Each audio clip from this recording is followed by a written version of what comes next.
दो ढाई हजार साल कबल ये बात यूनानियों ने तय कर दी थी कि ट्रेजेडी वही होती है जो किसी बादशाह, शहजादे या वजीर के साथ पेश आए।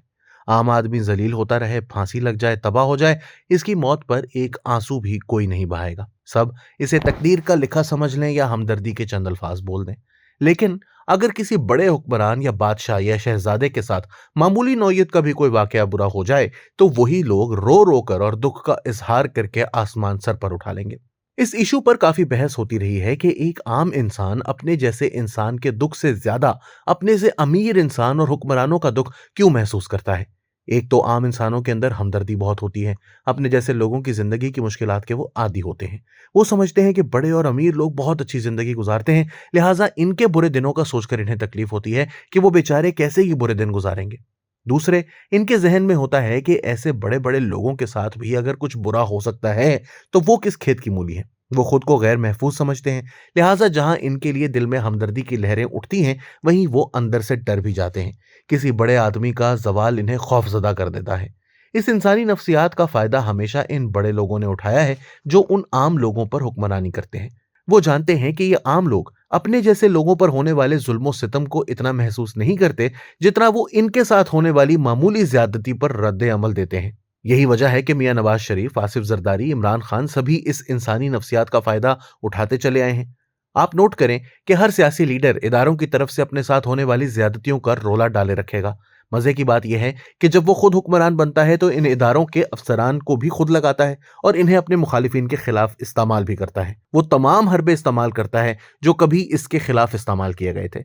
लेकिन इसके बावजूद ये लोग बाज नहीं आते। हुक्मरानी के लिए सब जान दे देंगे, फांसी लग जाएंगे, जलावतनी इख्तियार कर लेंगे, अडयाला जेल जा बैठेंगे, लेकिन ये रास्ता तर्क नहीं करेंगे। इनसे पूछा जाना चाहिए कि अगर इस राह में मुश्किलात हैं, तकलीफें हैं, जिनका रोना ये हमेशा रोते रहते हैं, तो फिर इस मुश्किल रास्ते का इंतखाब ही क्यों करते हैं। अगर वो अपनी मर्जी से इस फील्ड या प्रोफेशन में आते हैं और इन्हें अच्छी तरह इल्म है कि यहाँ क्या कुछ होता है, तो फिर शिकायत और गिला किस बात का।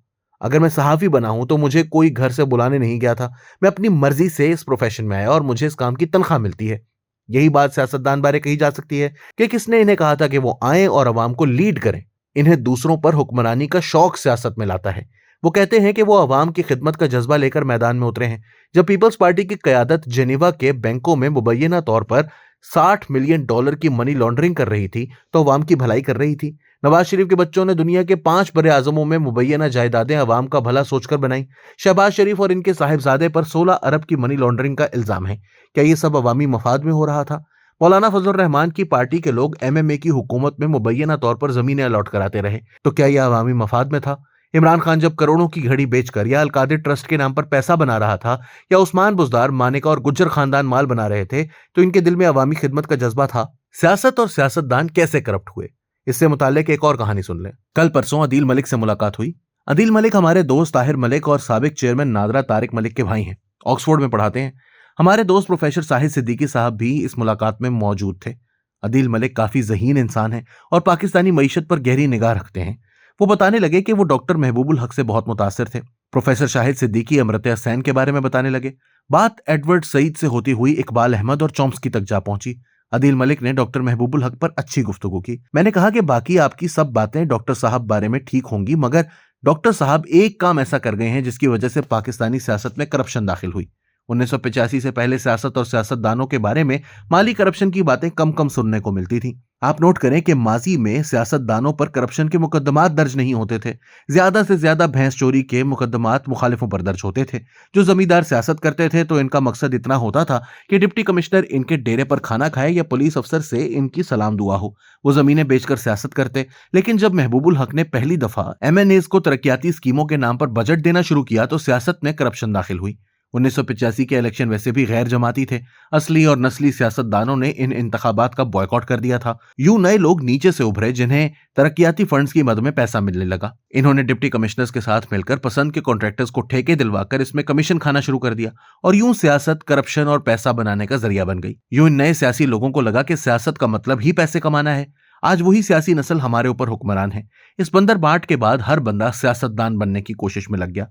सियासतदान बनने का मतलब अब पावर मिलने के साथ साथ थाना कचहरी में असरो रसूख, मर्जी का डीसी, डीपीओ, ट्रांसफर पोस्टिंग और फिर करोड़ों का तरक्याती फंड है। फिर ठेकेदारों ने खुद ही सियासतदान बनने का फैसला कर लिया।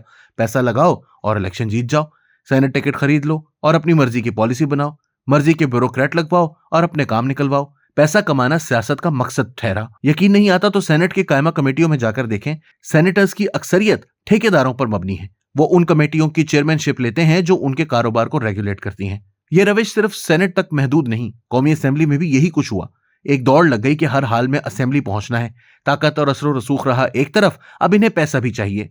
चंद करोड़ लगाकर अरबों कमाओ, पकड़े जाओ तो सियासी इंतकाम का नारा मारो, मुकदमा दर्ज हो तो कह दो कि हुकूमत सियासी इंतकाम ले रही है, गिरफ्तार हो जाओ तो महंगा वकील कर लो। सहाफियों से दोस्तियों और ताल्लुकात भी काम आते हैं जो ऐसी किसी सूरत में दिन रात आपको मजलूम साबित करते हैं।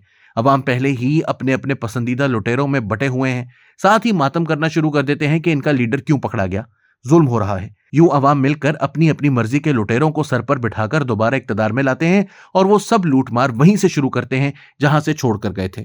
इन लुटेरों की अय्याशियां हैं कि जिन लोगों को वो लूटते हैं वही इन्हें मजलूम समझकर अपने सरों पर बिठाकर दोबारा वजीर आजम हाउस छोड़कर आते हैं।